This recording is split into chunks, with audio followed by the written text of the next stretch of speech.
Okay, good afternoon, everyone. So, welcome to our afternoon quarterly history program for the month of May here at Cross Keys Village. My name is Mike Shen, and for those of you who I have not met or for whom this is your first attendance, thank you very much.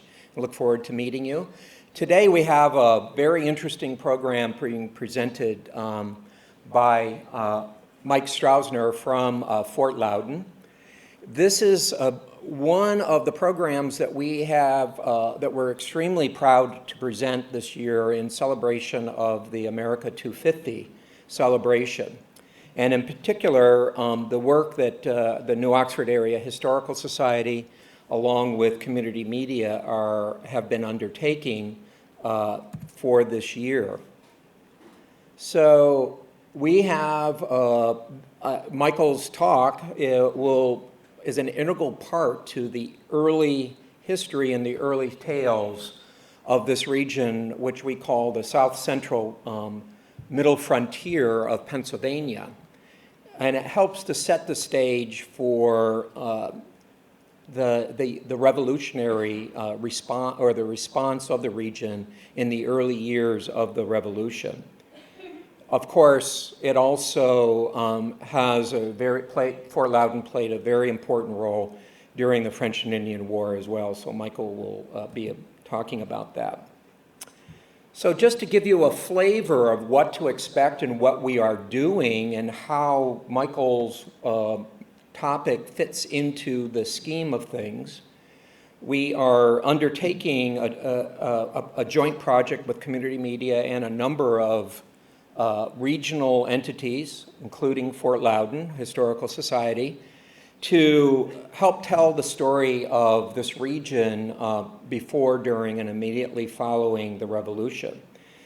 So we are busily producing, gathering content, and shooting footage of places, people, and events that occurred in across this region, so that we may, in fact, be able to celebrate during this most important anniversary what happened in our own backyard. So the YouTube, the products will be starting to unfold later this month or early in June, and they'll be posted on our YouTube channel. We'll be making an announcement of that. And then all building up to a set of extended videos that are set to be released at the end of the year, beginning in the end of the year. So these types of projects are not possible without financial assistance.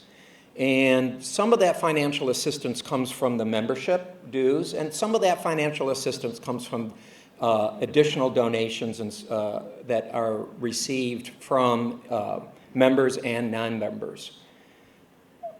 So if you enjoyed today's program as an example, and you are not already a member as an example, please feel free to provide a donation or to join the organization at the table as you're leaving. And I was told that the phrase to use here is no donation is either too small nor too great. So thank you very much in advance.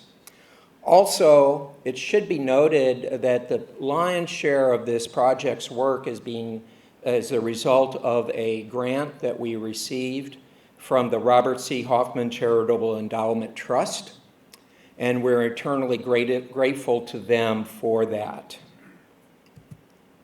So with that, let's turn it over to Mike Strausner, who will be speaking this afternoon.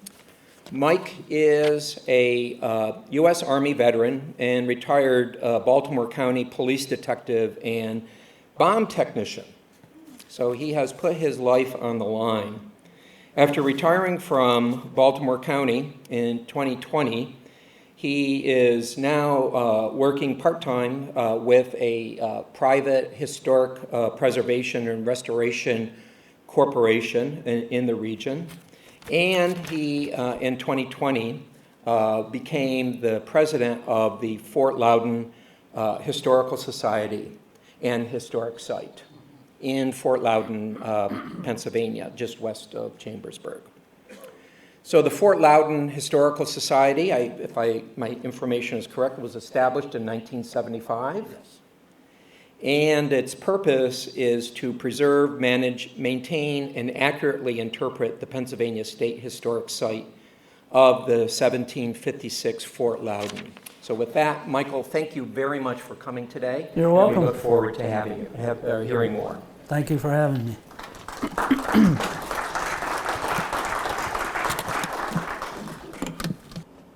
Good. Okay. As Mr. Shen noted, my name is Mike Strausner, the current president of the Fort Loudon Historical Society since 2020.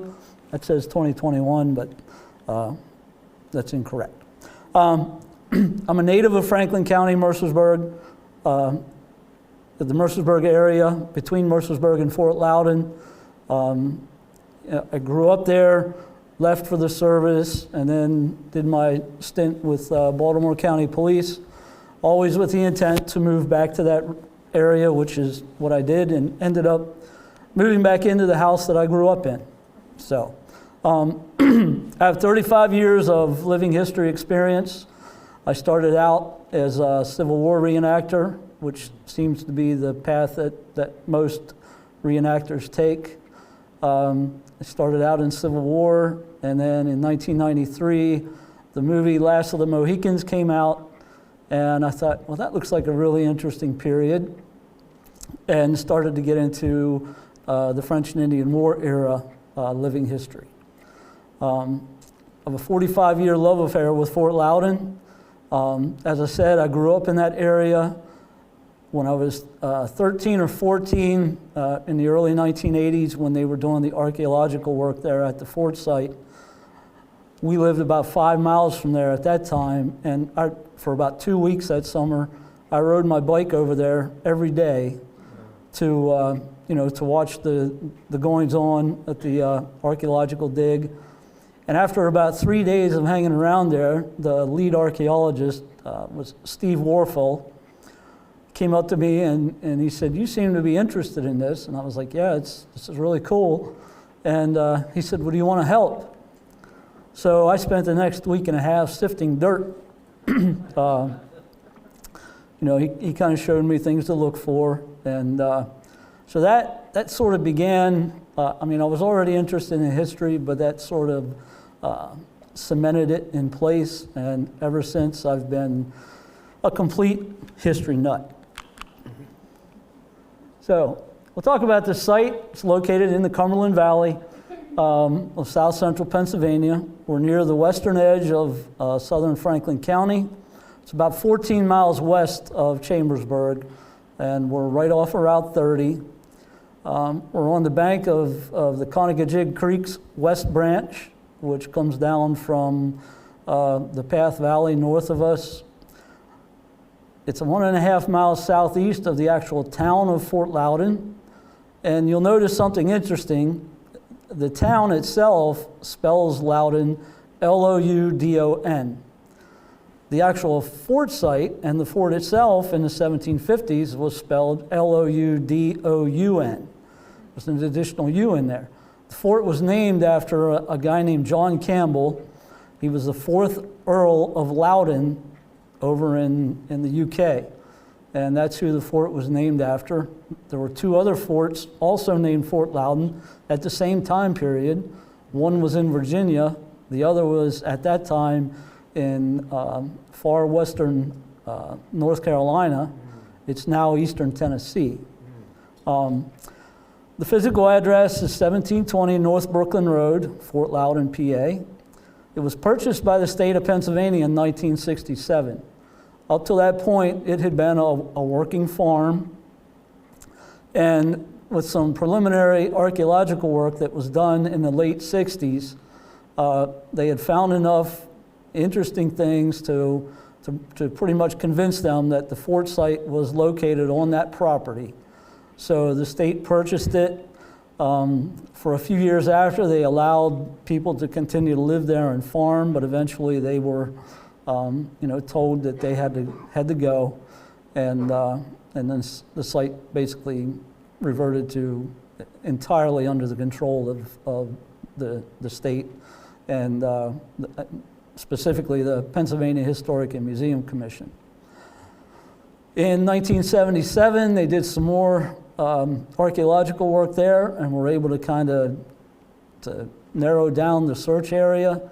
And then they came back in 1980 and were actually able to find the actual location of the stockade. And then in between 1980 and 1982, they did a complete archaeological workup of the entire fort site. But in 2001, due to cutbacks in the statewide cutbacks with the Pennsylvania Historic and Museum Commission, our site, as well as I think 19 others, were basically turned over by the state to local entities. In our case, the site was leased to Peters Township, in which we are located. It's one of those 99-year leases. They leased it to the township for $1. The township in turn subleased it to the Historical Society, and so it's been under the Historical Society's control since 2001. As far as the site goes, it's been of interest to humans for thousands of years. There are areas of the site, the property is 208 acres, but there are areas on the site that were home to Native Americans, including prehistoric Native Americans, of course, European immigrants, and then colonial Americans and modern Americans. So the site has been inhabited for thousands of years. Archaeological evidence that was recovered there in some of the digs that went on in the early 80s, they found archaeological evidence that dates back as far as 8000 BC. So people were living there for quite a while. The most recent prehistoric occupation dates to around 1450. The post-contact, meaning after Europeans arrived, the Native American presence up until about 1750 was basically only transient. There were Seneca Indians who were coming down from New York. I won't get into the politics of the Native Americans at that time, but in the 1750s, the Iroquois basically felt like they controlled most of central Pennsylvania, and so there were Senecas that would come down into the area and establish seasonal hunting villages. There are also Delaware and Shawnee Indians who had lived in Pennsylvania at different areas at different times, would pass through the region there, also mostly seasonally for hunting. And then of course we had Cherokee Indians who were involved during the French and Indian War. At several different times, parties of Cherokee warriors would funnel into Pennsylvania, and Fort Loudon was sort of the primary gathering area for them before they would move west to conduct their patrols and raids against the French and their Native American allies.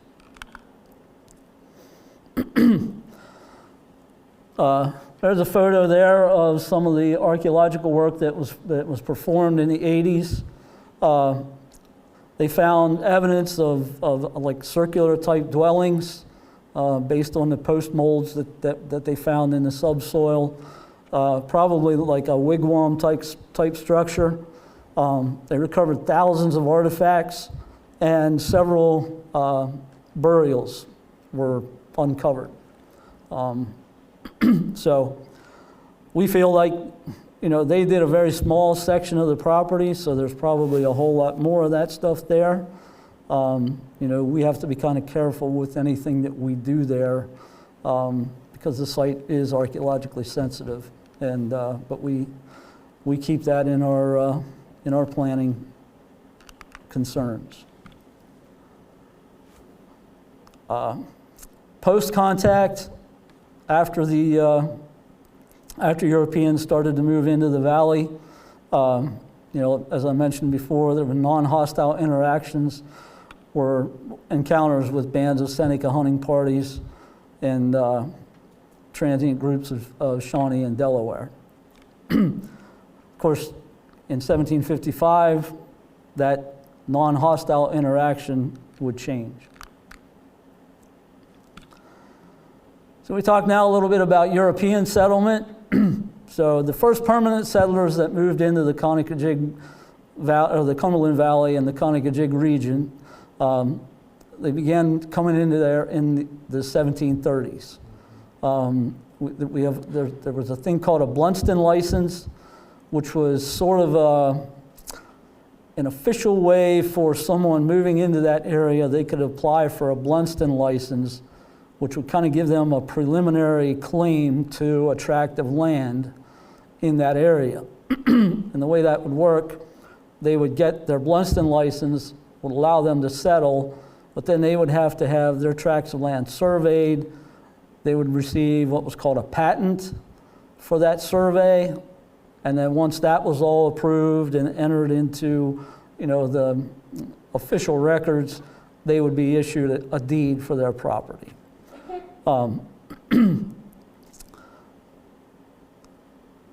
That land, even when settlers started to move in there, and that we talked about the Blunston licenses, the colony of Pennsylvania were sort of, they had been in talks with the Iroquois. As I mentioned earlier, the Iroquois felt like they controlled that section of Pennsylvania. So the Pennsylvania Assembly and the government had been in talks with the Iroquois, basically kind of guiding them into a purchase of that area. But part of the Blunston licenses were that they allowed people to move into that area, even though it wasn't yet officially property of the colony of Pennsylvania. In 1736, they worked out a deal with the Iroquois in which a large section of middle Pennsylvania was purchased by the colony, and after that time, which made it legal, there was a large influx of settlers that came into the area. The majority of those settlers were Scots-Irish. There were a few English and Welsh and a very small percentage of Germans, but by and large, the vast majority of settlers that moved into the Conococheague region were Scots-Irish. And that kind of comes into play in later years with their tendency to be a little bit defiant, and we'll talk about that here in a little bit. Around 1738, there was a guy named Matthew Leander Patton, settled on the property that is now occupied by the historic site. His wife Elizabeth, and he had several children, by some accounts as many as 11 kids. He established a farm there on the property. His initial dwelling was an 11-foot by 25-foot cabin and a small barn. Somewhere we think around 1754, he began construction of another cabin.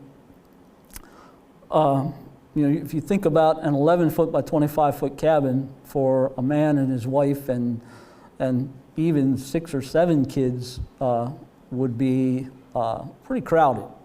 So at some point, he decided he was going to build a second cabin, and somewhere around, we think, 1754 might be when he started to construct that cabin. That cabin was 17 foot by 22 foot, and it was just a short distance from where his first cabin was located.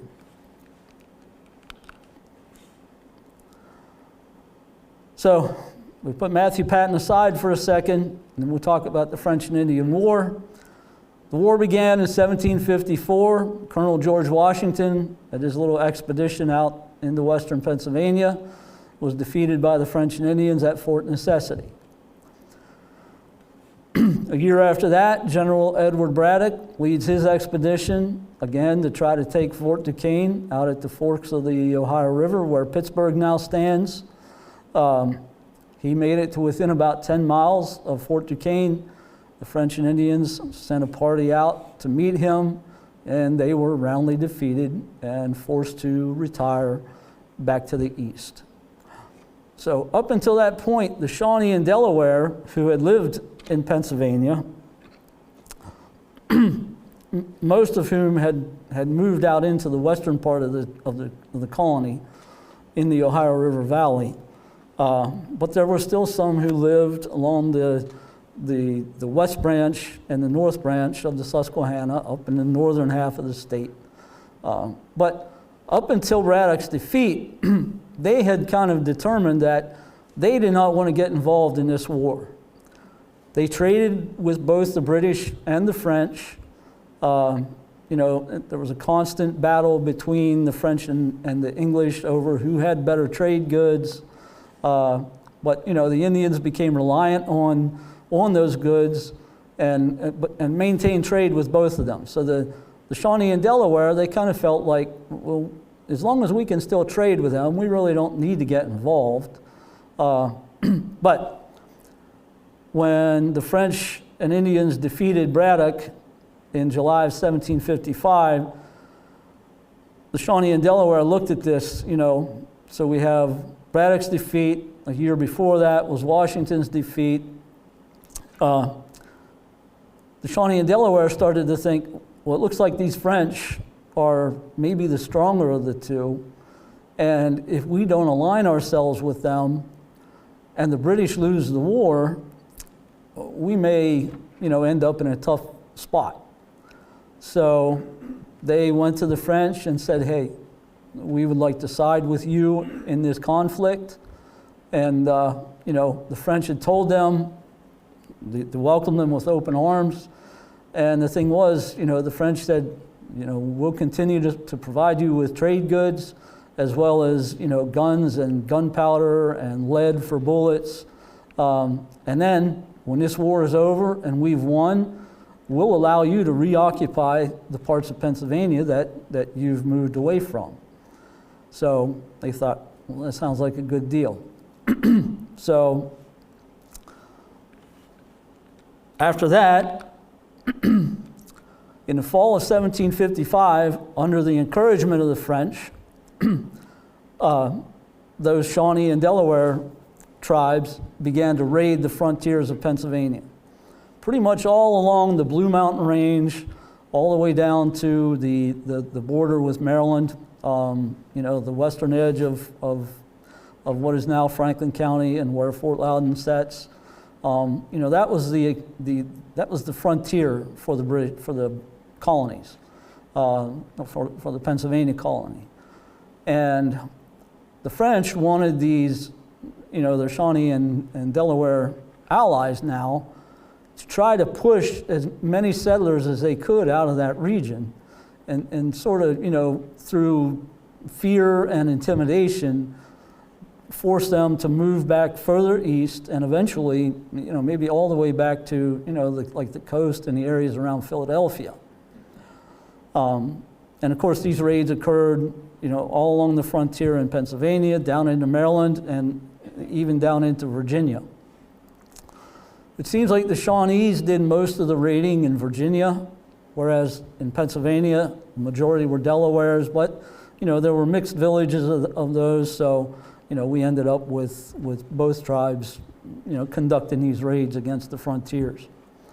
But on November 1st of 1755, we talked about Matthew Patton, who had settled on the farm, or had established a farm where the fort site now sits. November 1st of 1755 was the first raid by a large party of Delawares. They, by accounts, around 100 came into what's called the Great Cove, which is just over the mountain from Fort Loudon, and began to raid in the Great Cove. And they spent several days. They drove most of the people out of the Great Cove, killed or captured a lot of them, killed their livestock, burned their farms, and then they came over the mountains into the western edge of the Cumberland Valley and began to do the same thing there.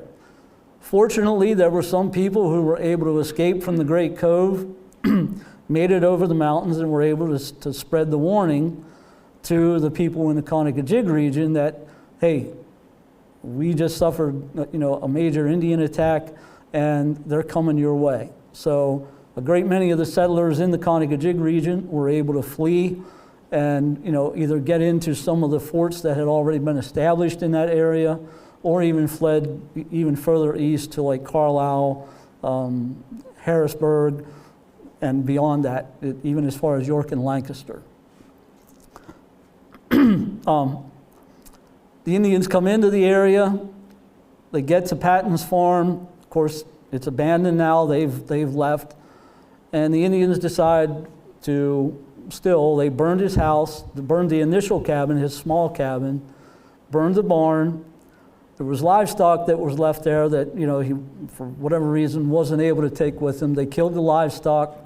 And but that second cabin that he had started to build in 1754, for some reason, and nobody knows why, they didn't burn it. They left it alone. Of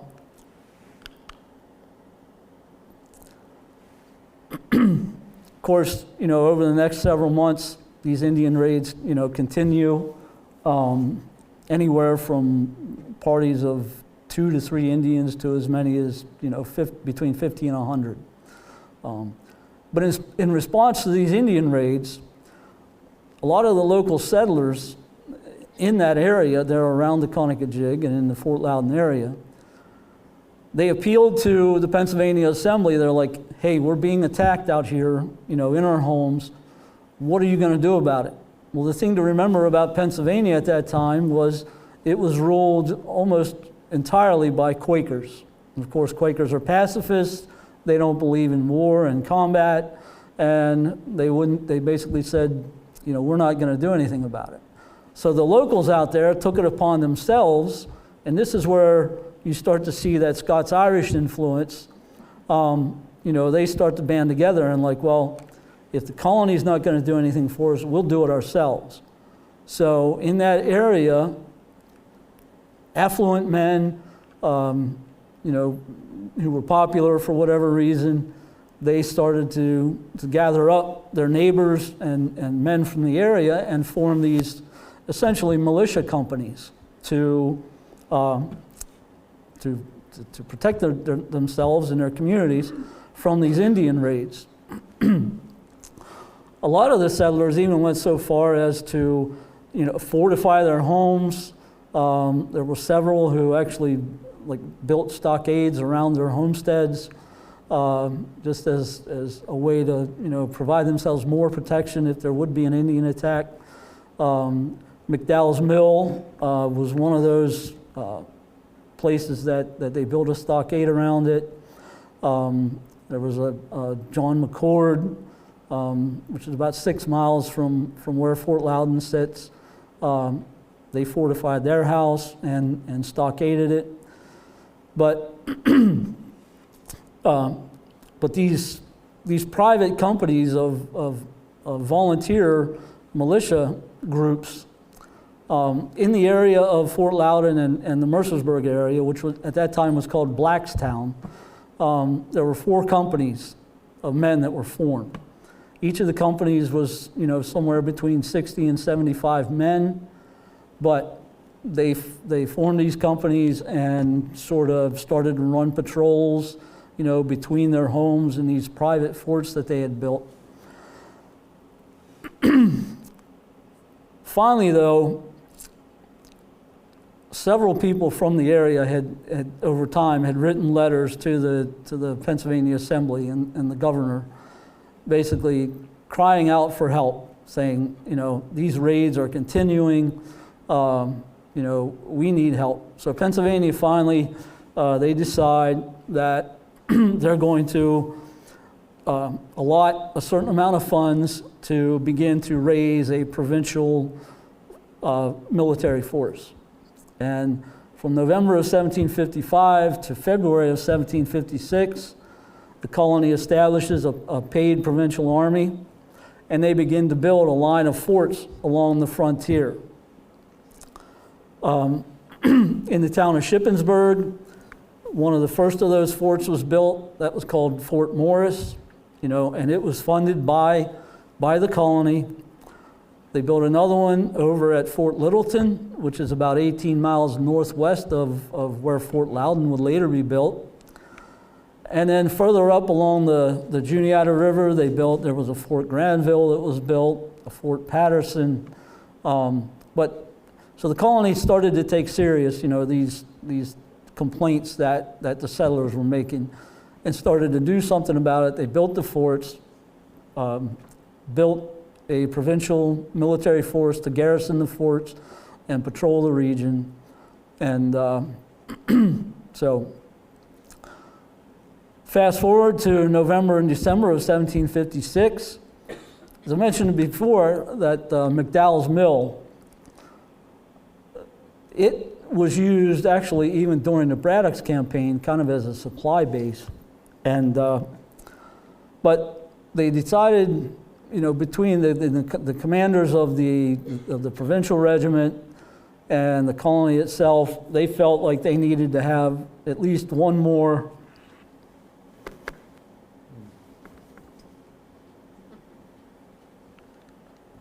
too much inactivity.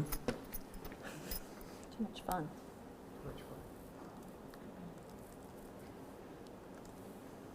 Try that. There we go. They decided they wanted to build one more provincial fort, and so they sent Colonel John Armstrong, who is famous in Carlisle. He's quoted as being the first citizen of Carlisle, and he was a surveyor. But when the provincial army was built, Lieutenant Colonel John Armstrong was made a lieutenant colonel, and he commanded all of the provincial troops west of the Susquehanna River. So it fell upon him to find a location for this new fort that they wanted to build. He chose a spot that is about a mile from its current location. He took soldiers there. They began to do the work to construct this fort. Found out that the ground was too rocky, too hard, too stony to dig a ditch to put the stockade poles in. So they had to look for another place. They came about a mile east, across the Conococheague Creek, onto this area where Matthew Patton had settled. They see this log cabin that he had started to build, and they decide, okay, we'll build a fort around this cabin, and then we'll use that cabin as either a storeroom or officers' quarters. So in November and December of 1756, Fort Loudon is constructed by a couple of companies of the Pennsylvania provincial troops, and by January and February of 1756, Fort Loudon becomes an established post in that chain of forts that Pennsylvania had built. So the fort itself was built on Matthew Patton's farm by two companies of Colonel John Armstrong's provincial battalion. It's a log stockade, 127 feet per side. It's kind of an oddball number, but it does measure out, and the archaeological work that was done there, that pretty much was proven to be the case. It had something like bastions on the four corners, and was also referred to as a poor piece of work. And those last two comments come from an Anglican minister who was traveling with General Forbes' army in 1758. He visited Fort Loudon, and those were his comments. He mentioned that the fort was a poor piece of work, and it had something like bastions on the four corners, which he also mentioned that these corner bastions, if an enemy would come up to them and chop out the log posts that supported them, down tumble, all the men would tumble off, and the fort would be easily taken. So if you look at other forts in the area, a lot of them were built more along like the more professional British model with diamond-shaped corner bastions that were, heavily fortified. We don't know if it was, this fort was built in November and December. There's one mention in a letter that they talk about, we're trying to finish the stockade, but there's a foot of snow on the ground. Maybe it was just a matter of expediency trying to get it built, and this is what they ended up with. But you can see in the photograph there, this is our recreation of one of the corner platforms. We don't know what they look like, but the archaeological work did identify and locate the positions of those support posts. And using the archaeological maps, we scaled everything out, and we feel like we're pretty close to what that fort actually looked like.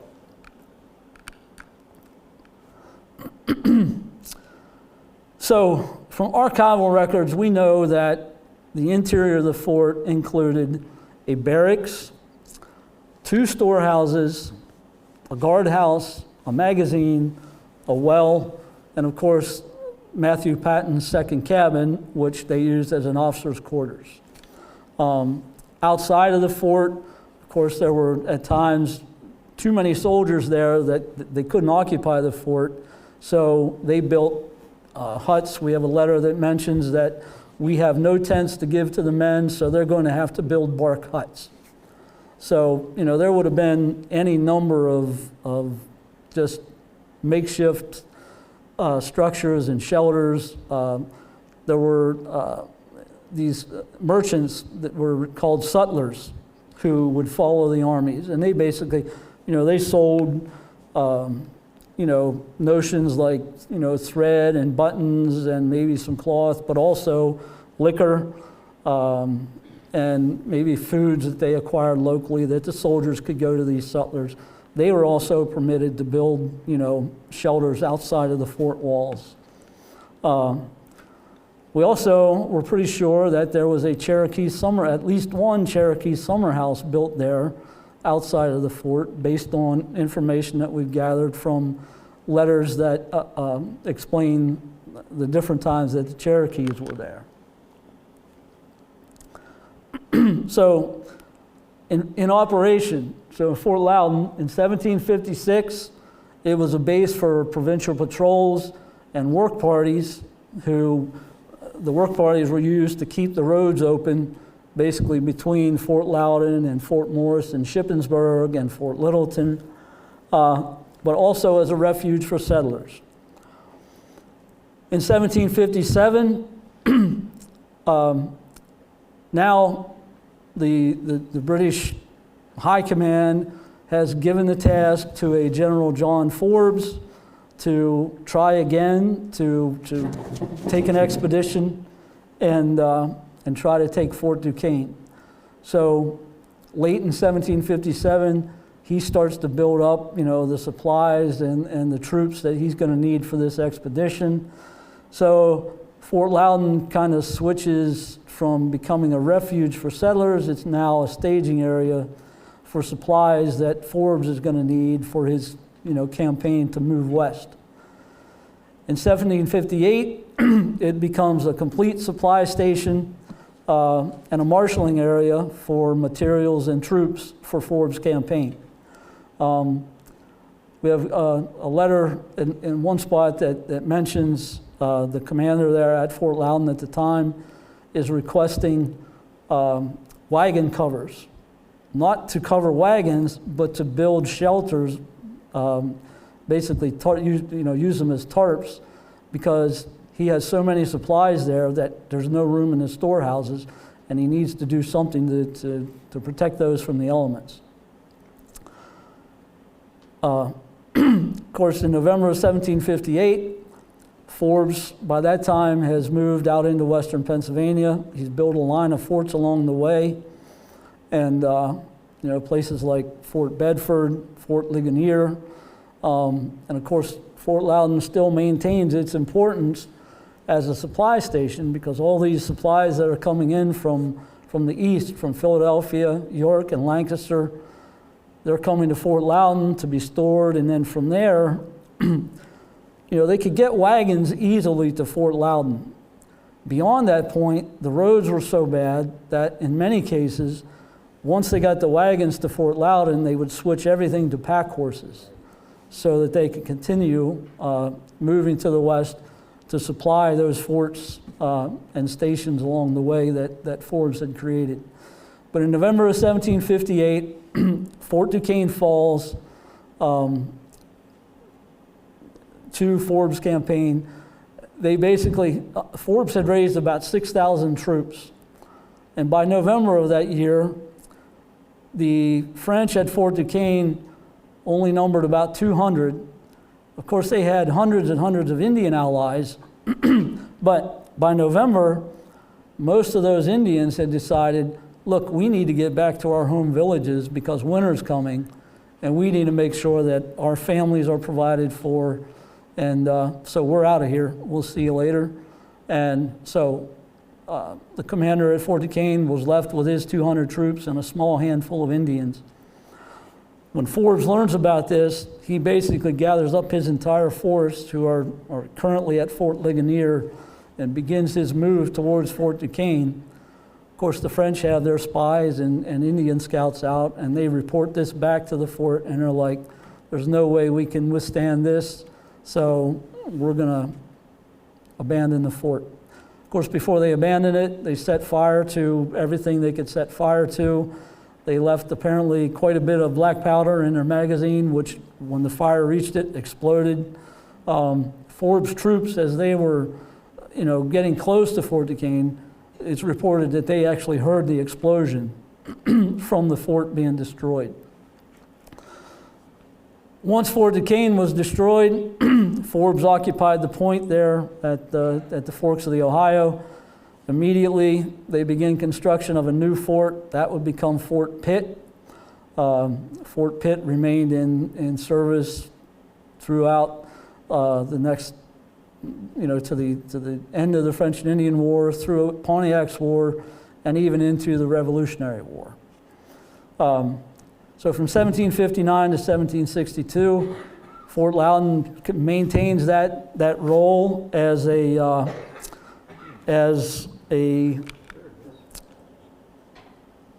supply station and a line of communication to Fort Pitt. 1763 to 1764, there was a Ottawa Indian named Pontiac who was from out around the Detroit area.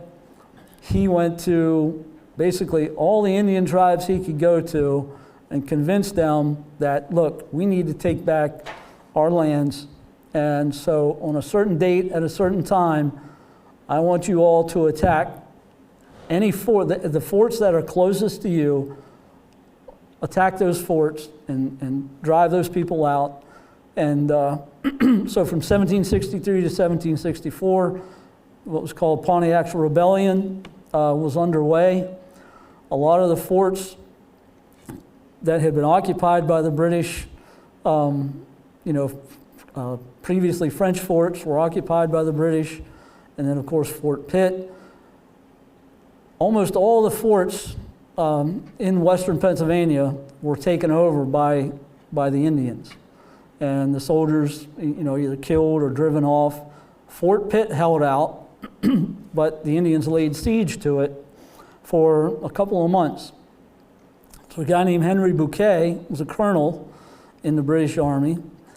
He was given the task of putting together an expedition to go out and relieve Fort Pitt. In August of 1763, he reaches an area called Bushy Run, and if any of you are familiar, there was a battle that took place there between Colonel Bouquet's troops, which consisted of mostly British Highland troops, of the 42nd Highland and the 77th Highland Regiment, and also some Pennsylvania provincial troops and troops of the 60th Royal American Regiment. They had a battle there that lasted most of an afternoon into the next day, Bouquet tried this fancy tactic of feigning a retreat, at which the Indians pursued him, and then he was able to surround the Indians and basically drive them off, win the battle. He makes it to Fort Pitt, relieves the garrison there, and but through all this, Fort Loudon continues again to serve as a supply station. And Bouquet even used it as a training area. He would gather all his troops there and then went through several weeks of trying to train them in wilderness warfare and actually using tactics that the Native Americans used, to counter them. In 1765, of course, Pontiac's War ends.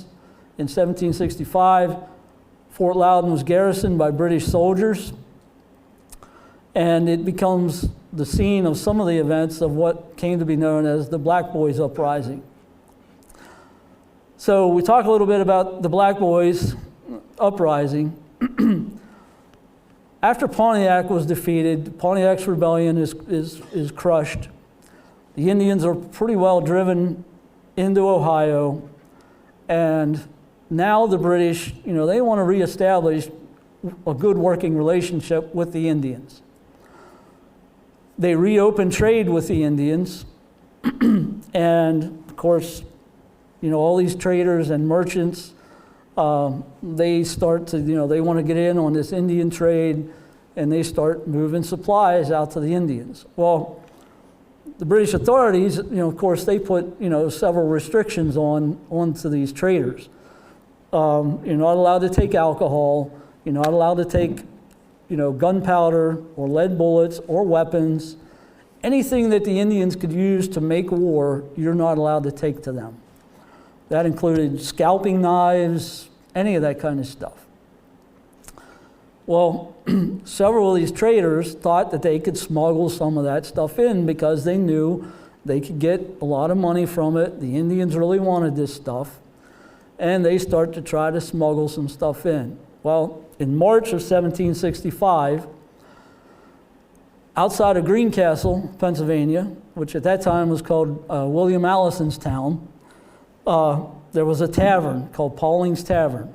It was a popular stopping place along the trail from Baltimore into Pennsylvania and, of course, western Pennsylvania. And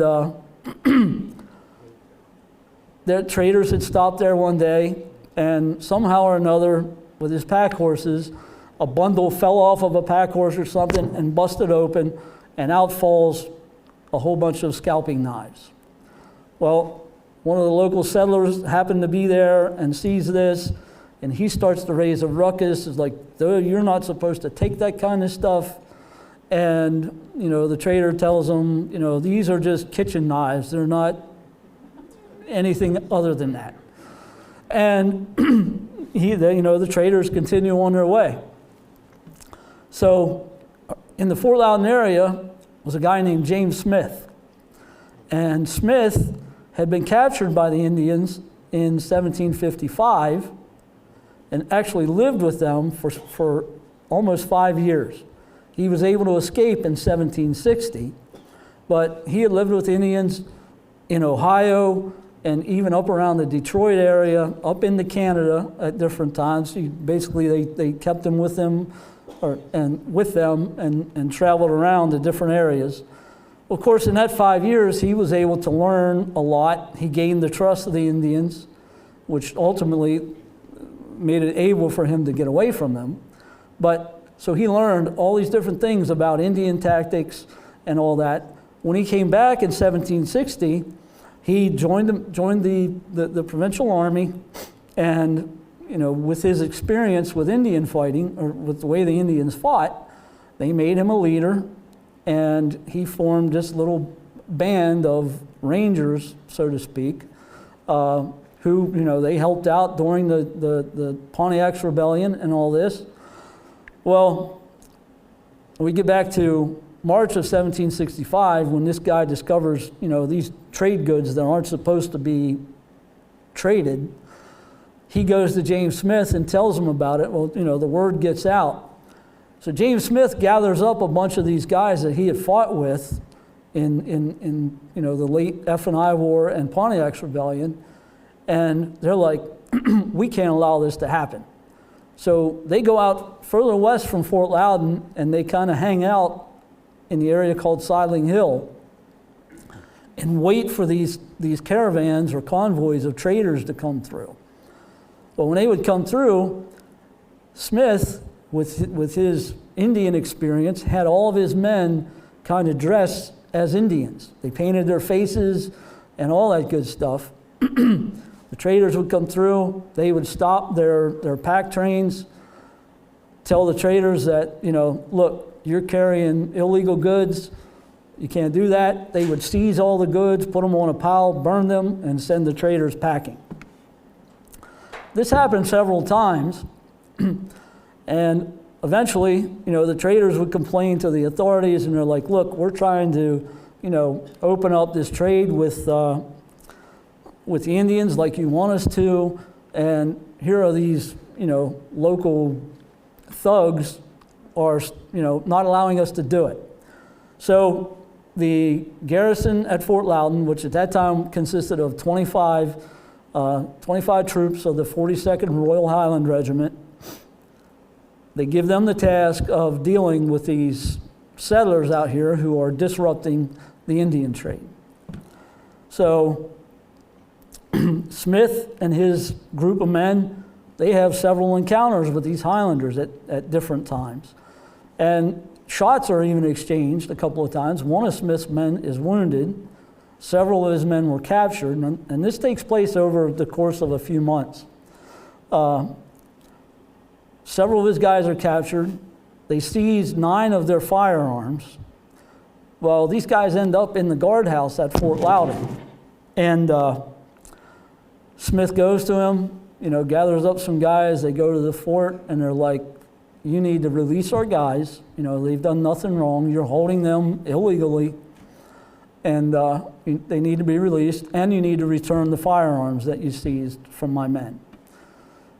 At first, the British, they refuse, and eventually, though, they release the prisoners. I think there were 5 of them. They released Smith's men, but they hold on to the firearms. And this continues, for a little while yet. But then ultimately, in November of 1765, Smith gathers up a couple of hundred of the local settlers that kind of join in with his little band of rangers, and they surround the fort. And for 2 days and 2 nights, they fire on the fort. We don't think that they were really intending to shoot anyone. We think they just wanted to harass, the troops that were there and kind of coerce them into giving up these firearms. And finally, the Lieutenant Charles Grant was the commander of the Highlanders there in the fort. He finally relents and says, okay, I'll release the firearms, but not to you. I'll release them to a magistrate. And then the magistrate can decide, the final disposition of those. But what he didn't realize was that the local magistrate was James Smith's uncle, William Smith. But either way, William Smith comes out to the site, and this is after that 2-day siege of the fort. And the British, they released the firearms to Magistrate Smith, and they also received word from their higher command that, look, it's just abandon the fort. We don't really need it anymore. There's no need for you to be there. Just abandon the fort and let them have it. So on November the 14th, I think, in 1765, the British lower their flag and give up the fort and march away. And that's the end of Fort Loudon. Now, an interesting note to talk about that 2-day siege that Smith led against the fort. There was a relief force of about 30 other troops of the 42nd Highland Regiment that had been sent to basically reinforce that garrison there. They were still 4 or 5 hours away when they abandoned the fort. So, who knows what might have happened if they had shown up before they gave up the fort. Would there have been a more general engagement there between the troops and these local colonists? We don't know, but it probably would have been pretty likely. But so this is where the events of 1765 and James Smith's Black Boys Rebellion, this is what kind of ties Fort Loudon into the Revolutionary years, that followed. There are some people who will claim that, the shots that were fired by Smith's Black Boys were the first shots of the American Revolution. Personally, I don't believe that. There were other places in the colonies where there had been, shots exchanged between colonists and British authorities. It happened in North Carolina. But I think one thing it does show is the defiance that settlers felt against the British authority. And that mentality, when the Revolutionary War began 10 years later, the vast majority of the people who lived in this region were patriots.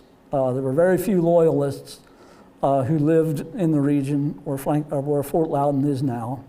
So that's kind of our attachment to the American Revolution, and the 250th anniversary is just, the French and Indian War and events that occurred, between 1758 and 1765 kind of built that mentality, that warrior mentality that the Scots-Irish are known for, that led to, a whole lot of them taking up arms against the British again in 1775 and 1776, with the American Revolution. So,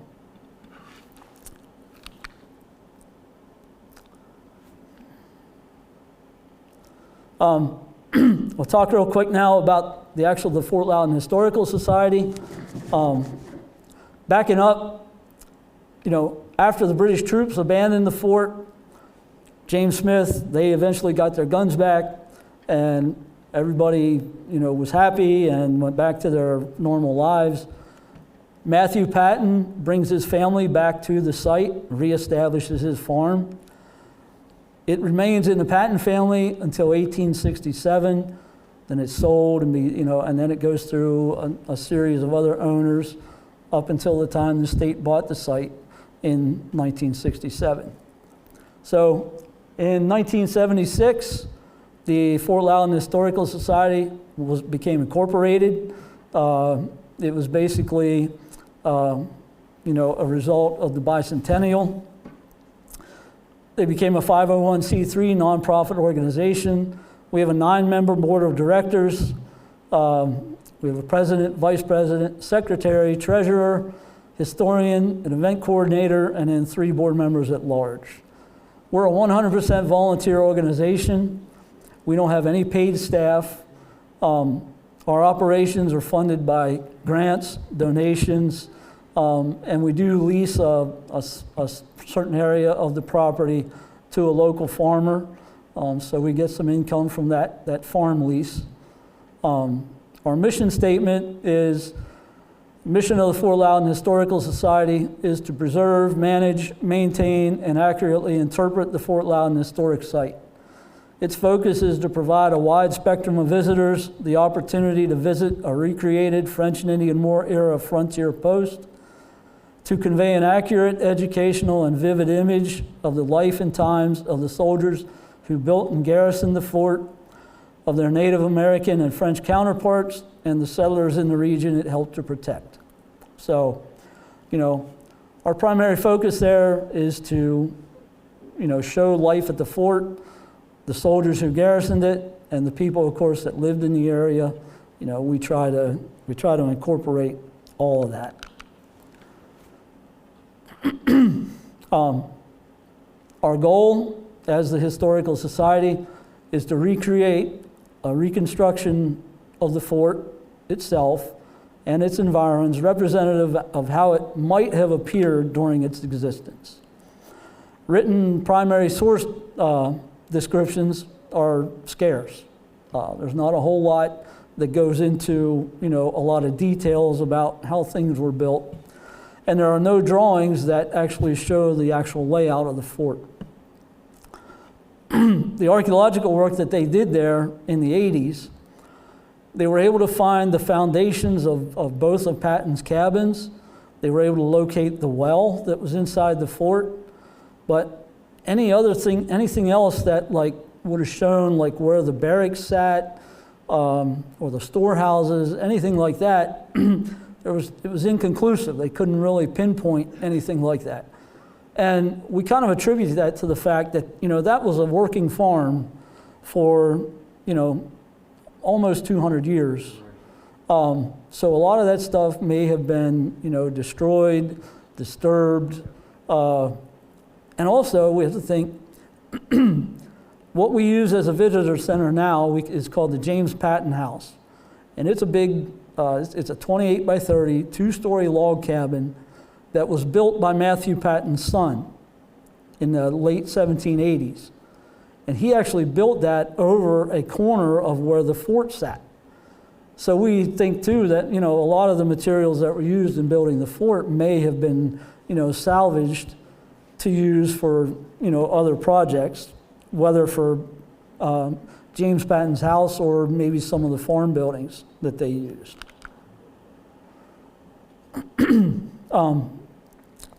So as far as the reconstruction goes, in 1993, 92 and 93, the Historical Society, jointly with the Pennsylvania Historic and Museum Commission,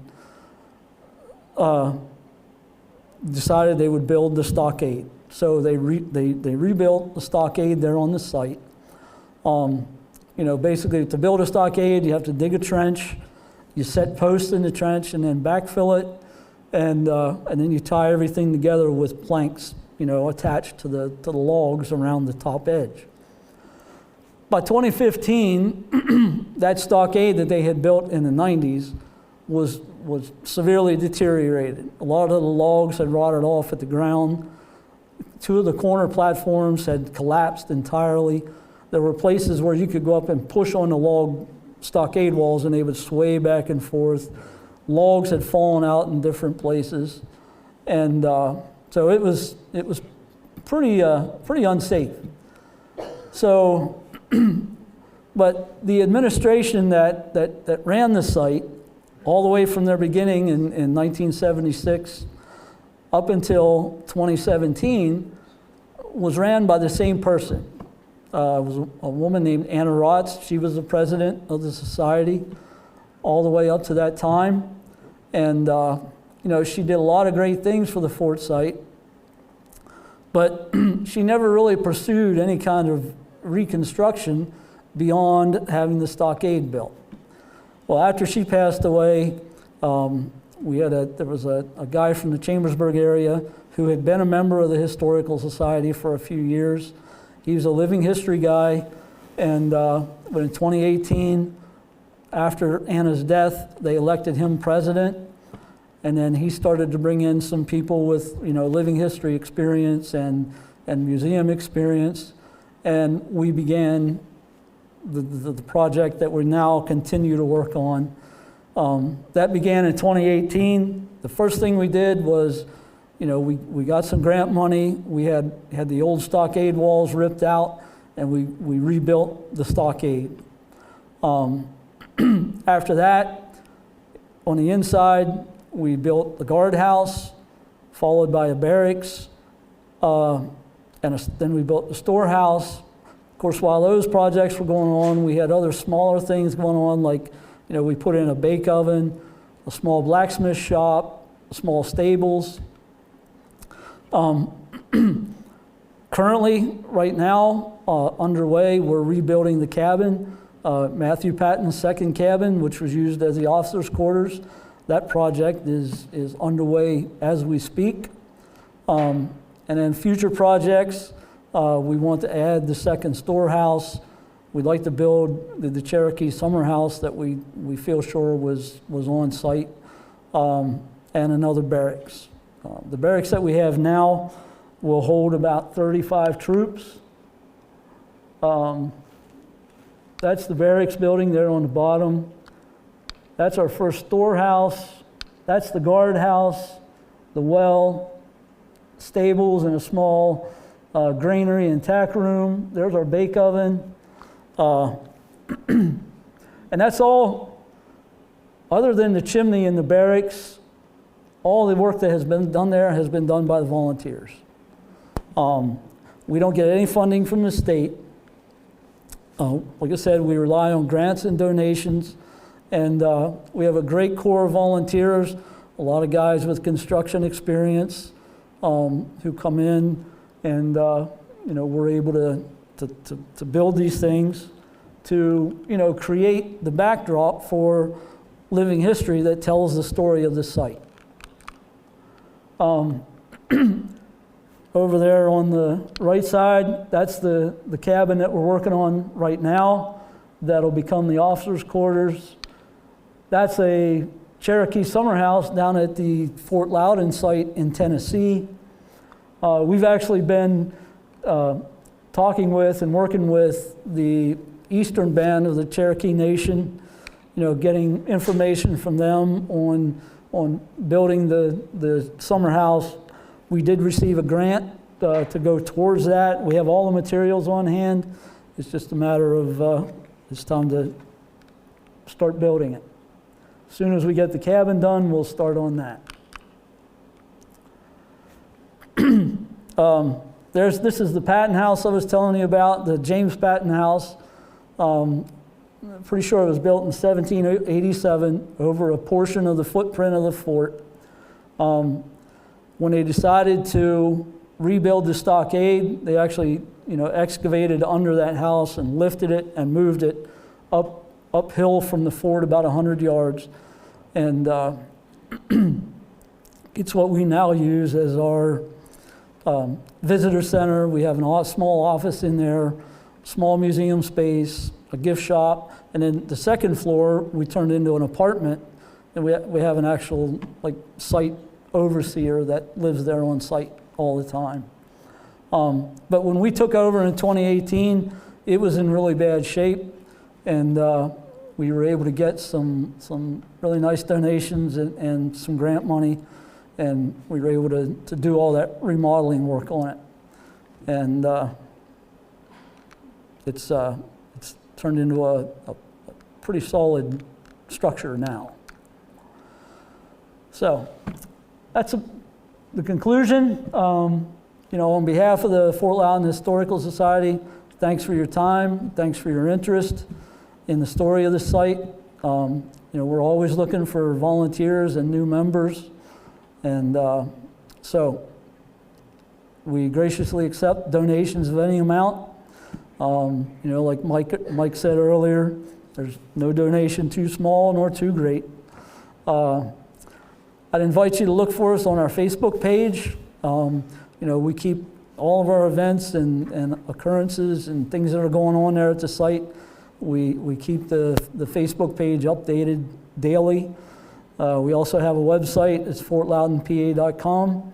Or take a drive over. It's a beautiful drive. It's a beautiful area.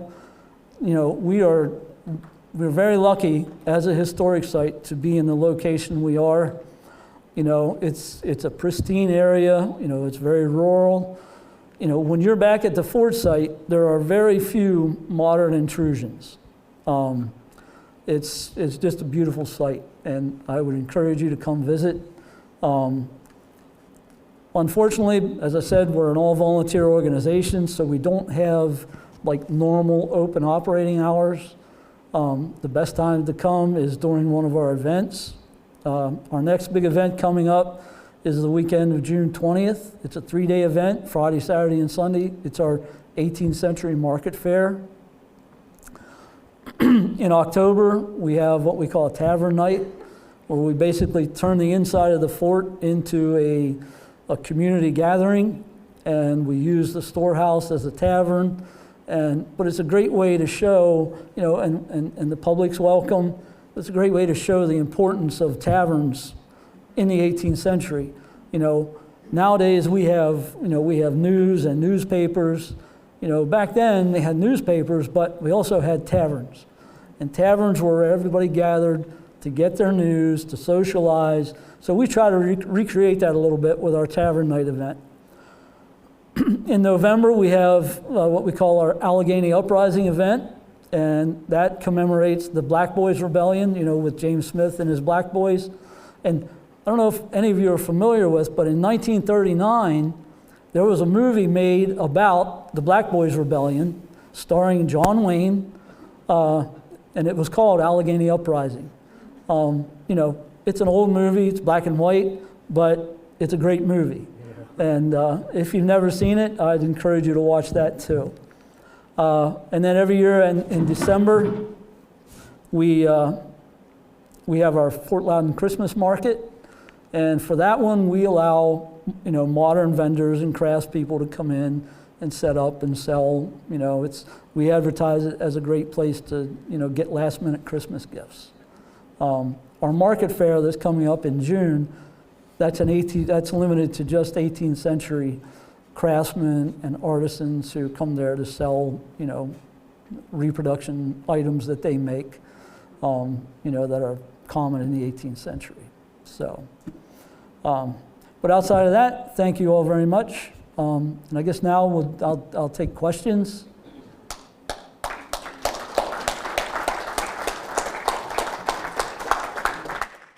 Yes, thank you. That was an extraordinary presentation, and on the whole subject of Fort Loudon, and well done, historically, context, development, everything. We really do appreciate your all coming, and I hope you'll get out there at some point. As Mike talked about this war, I think it's important to remember when most of us have memories of the 1950s, when there were two superpowers trying to dominate the globe, the United States and the Soviet Union. And we think, is that the only time that there were two great world superpowers contending for authority? No. In the 18th century, it was France and England, all over the globe. And on that struggle for global dominance, we were right here on the edge of it.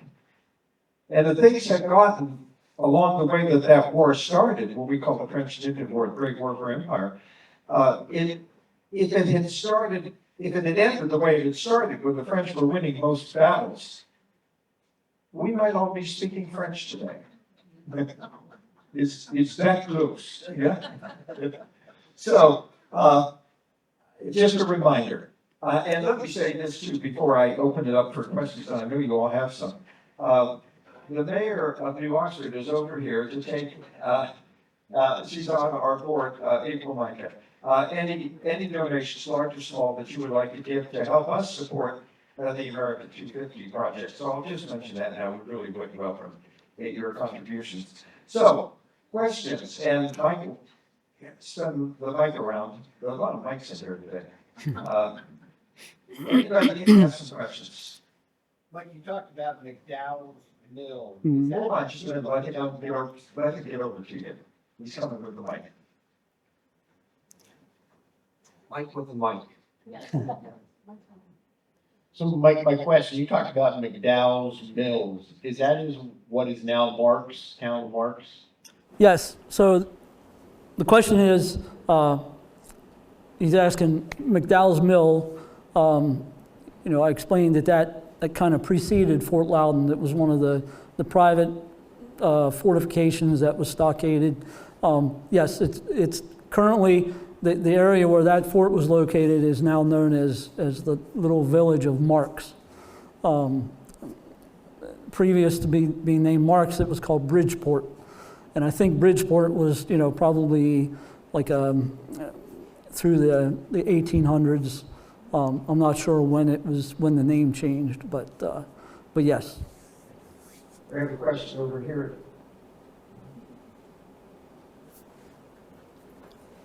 I could do this, but I like to see my chin run around.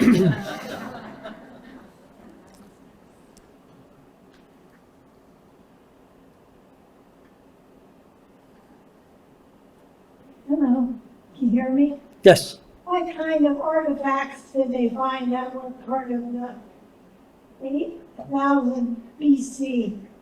So she's asking what kind of artifacts were found. I think she's meaning specifically when they did the work on the prehistoric Native American village. It said 8,000 BC. Yes. So I know, stone tools and artifacts, pottery, and then of course now the burials that they found there. I don't recall if they actually determined the age of those, but I know through stone tools and different shapes and forms of stone tools, and through with pottery, and I guess also with if they do carbon-14 dating, and I think they have some other processes as well, through organic material that they find on site, they can get an approximate date, on artifacts like that. But I think one of the the primary determining factors are the types of like projectile points and stone tools that they find. There are certain forms of those can be attributed to certain time frames in prehistoric history. You're welcome. Where are the artifacts located? So currently, all the artifacts that were taken are recovered during the 1980s archaeological work. That stuff is all in the State Museum in Harrisburg. That's we've been in contact with them a couple of times about maybe trying to get some of those artifacts that we could display in our museum. Unfortunately, ours is a very small museum, and as of right now, we have some pretty basic display cases. So getting things from the state, we would have to do some professionalizing of our museum space, which is something we have discussed numerous times, and we've tried twice with grant applications to get grant funds specifically to improve our museum space. Unfortunately, we weren't awarded those grants, but hopefully sometime in the future we'll be able to do that, where we can improve our museum space to the point that it would be satisfactory to the state that they would allow us to borrow some artifacts from them that are specific to the site. Now we do have we have two different collections of artifacts that were found, not necessarily where the fort itself stood, but from the area immediately around it. Some local historians from like back in the 60s who I guess had a pretty good idea that the fort was somewhere in that area, had found small collections of artifacts, probably a couple of dozen. And we were fortunate enough to be given those collections after the original finders and owners had passed away. So we do have those display cases. I've done some archaeological work myself, some volunteer archaeological stuff. We haven't done anything on the actual site itself yet, but in an adjoining field, I've found, it's a privately owned field. I have permission from the owner to metal detect there, and I've found quite a large number of like musket balls and rifle, lead musket balls and rifle bullets, a few buttons, some coins, that sort of thing. And so, the Forbes Road and what was originally called the Bird Road, which, it was the road from Carlisle to Shippensburg, to Fort Loudon, and then further west. The actual road itself is about a half mile from where the fort was built. So there was a connecting road from the fort to the Bird Forbes Road. And as I talked about the fort being used as a marshalling area during like the Forbes campaign and for the Bouquet's expedition to relieve Fort Pitt, that area between the fort and Forbes Road would have probably at times been just filled with encampments of hundreds of soldiers. We know at one point the Royal American Regiment had almost 400 troops encamped there. So we're pretty sure those campsites would have been between the fort and Forbes Road. And that private track that I've been on with the metal detector, I'm pretty convinced that that's probably one of those encampment sites. And of course, everything that I find out there, we put in the museum. And I document, I map every piece that's found with the hopes that someday we can have an official archaeological project done there, and that stuff can all be mapped in, and so we can archive the locations of all that stuff. Well, I hope that comes fast. And I assume that most of you are going to make it out to Fort Loudon in the near future. It sounds like a beautiful site, and again, congratulations to all the fine efforts on construction that your people have done. Thank you. Yeah, this is wonderful. Wonderful. I'd Yes. like to have a question. I have a question. One question. And it's related to that, what we were just talking about.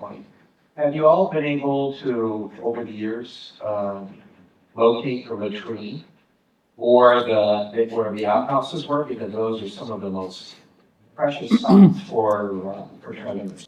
So that's, Mike's question was, have we been able to locate where any of the latrines were located, which, in the 18th century, with military forces, what we now call latrines, they were called necessaries or houses of office. Is a common term. You'll find that in a lot of period letters where the officers are talking about the houses of office need to be cleaned or they need to be filled in and moved.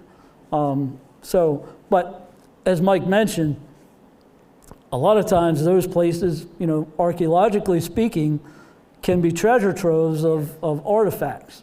And it's one of the things, the fort footprint itself, that has been pretty much fully exploited by the work that was done in the 1980s.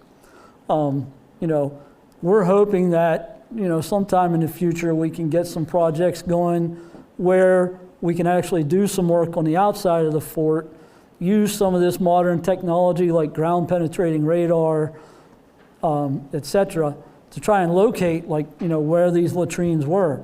Or the houses of office. So yeah, it's an ongoing project, and we're continually trying to improve the site and make it enjoyable for the public to visit.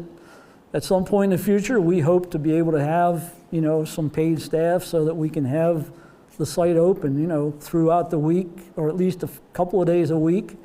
Where we can have people there that, now the site, it's open 7 days a week, daylight till dark, 365 days a year. People are welcome to come out there and walk around the site. There's no guarantee that unless there's a special event going on, or, we have our volunteer days on Wednesdays. There's typically someone there every Wednesday.